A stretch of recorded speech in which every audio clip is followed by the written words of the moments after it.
Good morning ma'am. Good morning. Good morning ma'am. Good morning बच्चों। Good morning ma'am. Good morning. Good morning ma'am. Good morning. Good morning. Good morning ma'am. Good morning Rajkumar Jat.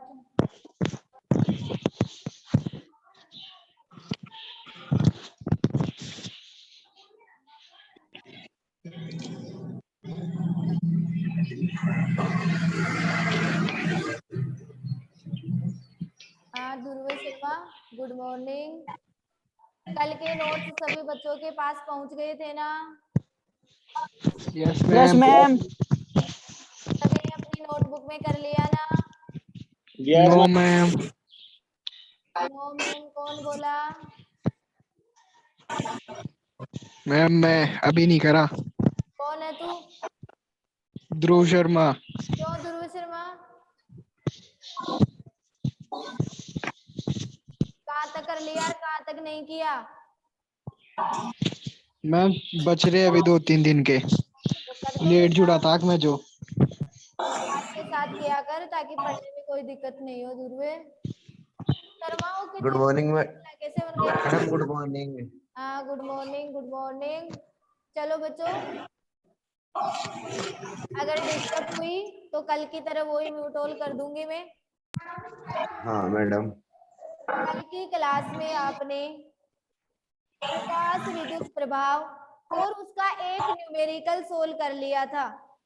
आज अपन दूसरा numerical पढ़ने जा रहे हैं प्रकाश विद्युत प्रभाव के।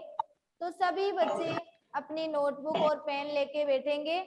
आज फिर नोटबुक में ही कर लेना क्योंकि नोट्स पूरे उतारे हुए हैं, और दूसरा न्यूमेरिकल उसी में कर लेना। प्रकाश विद्युत प्रभाव का एक न्यूमेरिकल करवाते ही रह गए थे, क्लास का टाइम हो गया था इस वजह से। तो अपन क्वेश्चन नंबर 2 करने जा रहे हैं। किसी धातु की देहली आवर्ती, किसी धातु की देहली आवर्ती, और कल बच्चों आपने देहली आवर्ती को ν0 से दर्शाया था, जिसके आपके पास नोट्स भी पहुंच चुके हैं। वह न्यूनतम आवर्ती जो इलेक्ट्रॉनों को धातु की भीतरी सतह से बाहरी सतह पर लाने के लिए आवश्यक होती है, उसे देहली आवर्ती कहा जाता है। देहली आवर्ती को आपने ν0 से दर्शाया था, जिसका फॉर्मूला आपने C/λ लिखा था। तो किसी धातु की देहली आवर्ती ν0 बराबर 7.0 गुणा 10⁻14 सेकेंड इनवर्स है, तथा न्यू बराबर ये तो देहली आवर्ती है, अब केवल आवर्ती आ रही है। न्यू बराबर 1.0 गुणा 10⁻15 सेकेंड इनवर्स आवर्ती वाला विकिरण, आवर्ती वाला विकिरण धातु की सतह से टकराता है, धातु की सतह से टकराता है, धातु की सतह से टकराता है। तो उत्सर्जित इलेक्ट्रॉनों की गतिज ऊर्जा ज्ञात कीजिए। उत्सर्जित इलेक्ट्रॉनों की गतिज ऊर्जा ज्ञात कीजिए। गतिज ऊर्जा ज्ञात कीजिए, ये बच्चों आपका क्वेश्चन है। किसी धातु की देहली आवर्ती 7.0, इस 7.0 को तुम 7 भी लिख सकते हो। 7.0 गुणा 10⁻14 सेकेंड इनवर्स है। न्यू बराबर 1.0, ये 1 नहीं होएगा, 1.0 ही रहेगा। जैसे मैंने कहा 7.0 को 7 तो लिख सकते हो, लेकिन 1.0 1.0 ही रहेगा। दोनों की घातों को बराबर करना है, इसलिए इसका पॉइंट मान्य है और इसका मान्य नहीं है। सेकंड इनवर्स आवर्ती वाला विकिरण धातु की सतह से टकराता है तो उत्सर्जित इलेक्ट्रॉनों की गतिज ऊर्जा ज्ञात कीजिए। चलो बच्चों, सबसे पहले यहाँ मैं आपको याद दिलाती हूँ, कल आपने E बराबर किया था फाई प्लस काइनेटिक एनर्जी, यानी कुल ऊर्जा बराबर गतिज देहली ऊर्जा प्लस गतिज ऊर्जा। E बराबर आपने किया था H न्यू बराबर H न्यू 0 प्लस 1/2 mv²। आज आप गतिज ऊर्जा की गणना करने जा रहे हो, तो बच्चों 1/2 mv² बराबर H new minus H new 0। 1/2 mv² बराबर H को कॉमन ले लो, न्यू माइनस न्यू 0। H का मान होता है 6.626 गुणा 10⁻⁻34 जूल सेकंड। न्यू बराबर आपको दे रखा है 1.0 गुणा 10⁻15 सेकंड इनवर्स। न्यू 0 बराबर आपको दे रखा है 7.0 गुणा 10⁻14 सेकंड इनवर्स। ये आपके पास कोटेशन है बच्चों। अब देखो, अपन करने जा रहे हैं इस क्वेश्चन को। 1/2 mv² बराबर 6.626 गुणा 10⁻⁻34 जूल सेकंड। ठीक है बच्चों, अब न्यू का मान आपके पास है 1.0 गुणा 10⁻15 सेकंड इनवर्स माइनस न्यू 0 का मान आपके पास है 7.0 गुणा 10⁻14 सेकंड इनवर्स। देखो बच्चों, आवर्ती के दोनों घातों को समान करना है। ये 14 है, ये 15 है, तो इसको भी 14 करना है। तो 1.0 में 0 हटा दिया, पॉइंट हटा दिया, तो नीचे 10 आ गया।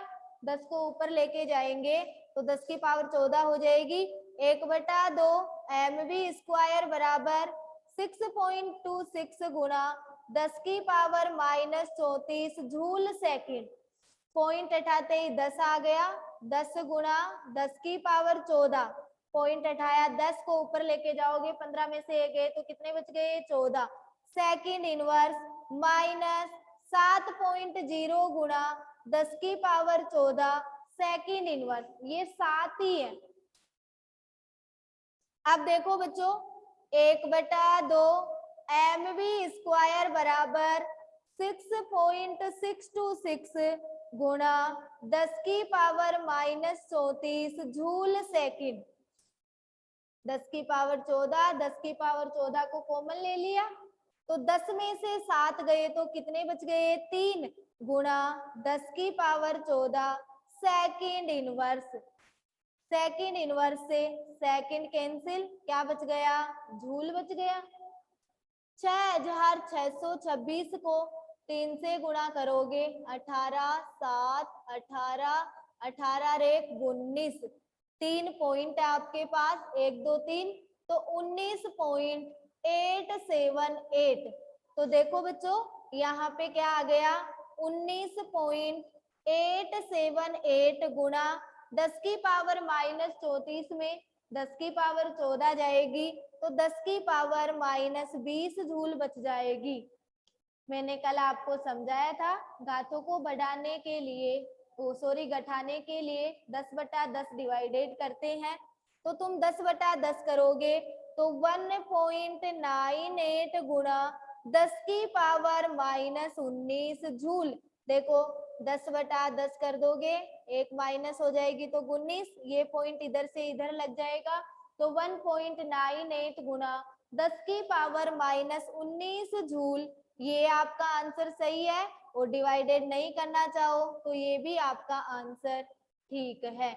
ये है गतिज ऊर्जा की गणना। सभी बच्चों को क्वेश्चन क्लियर? फटाफट बोलो, सभी बच्चों को क्वेश्चन क्लियर हो गया? और बच्चे बोलो, 30 बच्चों की क्लास में 2 का, तीसरे का भी आंसर आया, चौथे का भी आया, पांचवे का भी आया। चलो, सभी बच्चों ने नोट कर लिया क्या? नोट कर लिया? आगे चलूं? फटाफट करो जिस बच्चे ने नहीं किया। अभी बीच में से 9 आया था, किसने नहीं किया? फटाफट कर लो।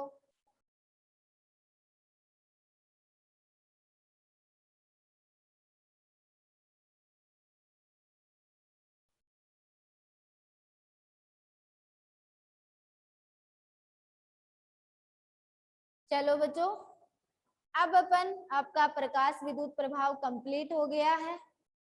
अब अपन पढ़ने जा रहे हैं परमाणु कक्षकों की आकृतियां। मिटान दूं ना ये क्वेश्चन? फटाफट बोलो बच्चों, सबने नोट कर लिया? मिटान दूं ना? यस।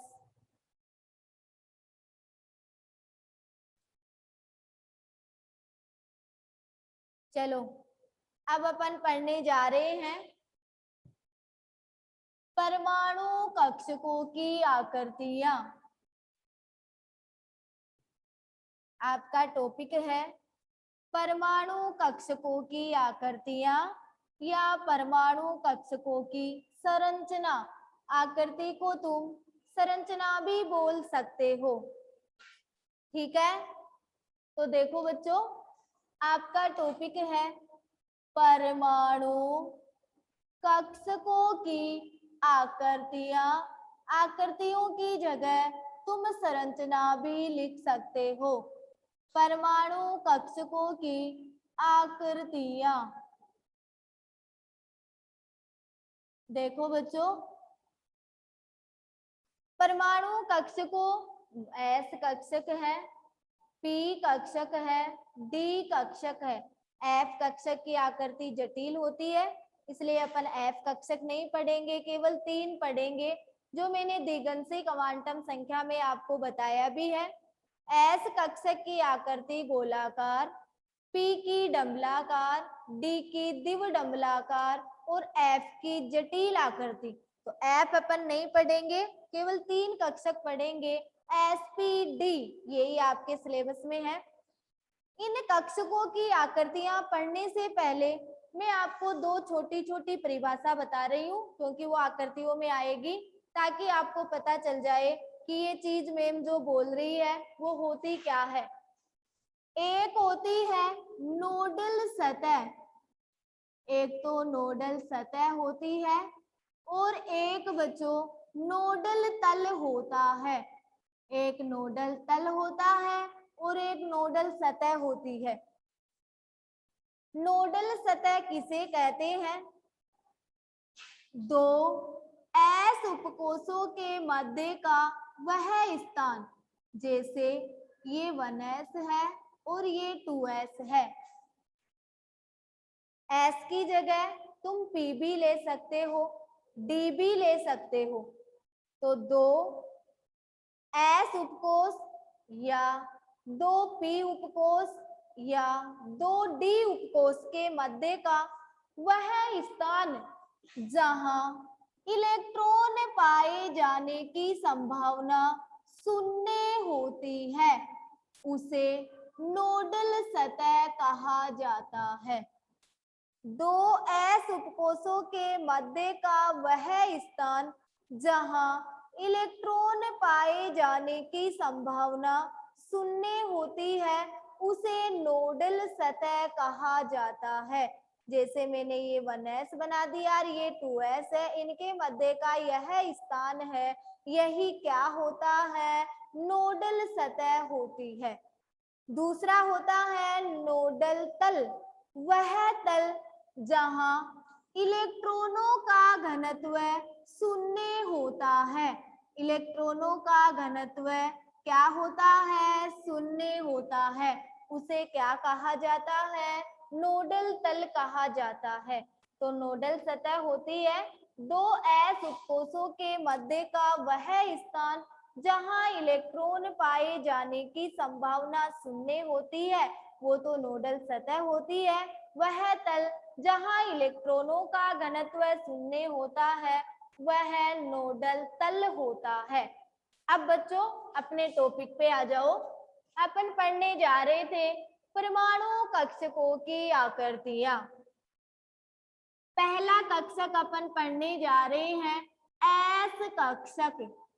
पहला कक्षक है एस कक्षक।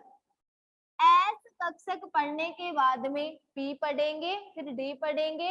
एफ की आकृति जटिल होती है इसलिए अपन वो नहीं पढ़ेंगे। तुम्हारे सिलेबस में 3 कक्षकों की आकृतियां ही दी हुई है। 1s कक्षक, यह एस उपकोष में उपस्थित होता है। एस उपकोष में क्या होता है? उपस्थित होता है। एस कक्षक एस उपकोष में उपस्थित होता है। एस कक्षक के लिए L का मान 0 होता है, अतः M का मान भी क्या होता है? 0। जो मैंने आपको चुंबकीय क्वांटम संख्या में बहुत ही अच्छी तरह क्लियर किया है कि चुंबकीय क्वांटम संख्या दिगंशी क्वांटम संख्या पर निर्भर करती है। तो L का मान 0, अतः M का मान भी क्या होता है? 0 होता है। एस कक्षक की आकृति गोलाकार होती है। एस कक्षक की आकृति कैसी होती है? गोलाकार। ऐसे गोलाकार होती है। इस एस कक्षक में तीनों अक्षों पर इलेक्ट्रॉन घनत्व समान रूप से वितरित होता है। ये तो x है, ये y है और ये क्या है? z है। तो एस कक्षक की आकृति गोलाकार होती है। तीनों अक्षों पर, तीनों निर्देशांकों पर x y z को क्या कहा जाता है? निर्देशांक या अक्ष कहा जाता है। जो आपने श्रोडिंगर के तरंग समीकरण में पढ़ा था, अक्ष y z निर्देशांक है। याद आया कि नहीं आया? तो आकृति गोलाकार होती है। एस कक्षक में तीनों अक्षों पर इलेक्ट्रॉन घनत्व समान रूप से वितरित होता है। आकृति गोलाकार होने के कारण एस कक्षक अदिशात्मक होते हैं। आकृति गोलाकार होने के कारण एस कक्षक कैसे होते हैं? अदिशात्मक होते हैं। एस कक्षक में एक ही अभिविन्यास होता है जो एस अक्ष होता है। बहुत ही अच्छी तरह क्लियर कर रखे हो तुम ये चुंबकीय क्वांटम संख्या में कि चुंबकीय क्वांटम संख्या परमाणु कक्षकों के अभिविन्यास के बारे में बताती है। जहां एस कक्षक का अभिविन्यास एस अक्ष था, पी कक्षक के अभिविन्यास पी एक्स, पी वाई और पी जेड थे। डी कक्षक के अभिविन्यास 5 थे, D X Y, D X Z, D Z square, D Y Z, D X square minus Y square. ठीक है बच्चों? तो एस कक्षक में एक ही अभिविन्यास होता है, वो होता है एस अक्ष। अब देखो बच्चों, एन एस कक्षकों में नोडल सतह n-1 होती है। यानी एस कक्षक में नोडल सतह ज्ञात करने